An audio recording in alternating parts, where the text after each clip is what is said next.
Het weer werd meest bewolkt en uiteindelijk ik werd die hege temperatuur. Maar bij mij in Haas kwam de zinnen er haast even terug van de morgen. Wel, het waar voor de komende dagen. Eerst nog mild, maar in het weekend winterwaar.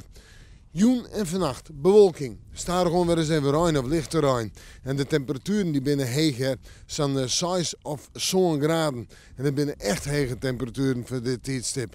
Nou, de wind dan, die komt uit zuidwest tot noordwest en die is zwak of matig. Draait staat er gewoon meer en meer naar west tot noordwest. Dan morgen. Ik alweer bewolking, ruim, lichte ruim, soms maar een buiig karakter. Vooral in de maand die het letter even stevig ruim. Maar in de middag wordt het droog en komt de zinnen er terug. Jawel, de zinnen komt er morgen middag terug. En de temperatuur nog altijd een heeg, zo'n zo'n of 8 graden. En de wind die komt morgen uit west tot noordwest waai, zwak of matig. En dan moeten we fruitje. Nou, eerst morgen en morgen nacht wordt het westaan gewoon meer bewolkt. Misschien een buiken. En dan fruitje naar de orendagen. Tongetje. Tongetje wordt een dag mee.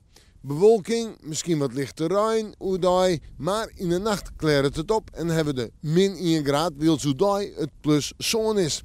En dan naar de orendagen. Vreed en sneeuw. Dat worden 2 dagen met winterkarakter. Want vreed is het zo'n 3 of 4 graden boven nul. In de nacht min 3, min 4 is lichte frost. Op sneeuw en sneeuwbuiken, 1 of 2 graden boven nul. En in de nacht min 5 kunnen plakken nog wel een graadje kouder bereik. En hoe dat verder uitpakt, we met de mond, maar weer even in het waarsje.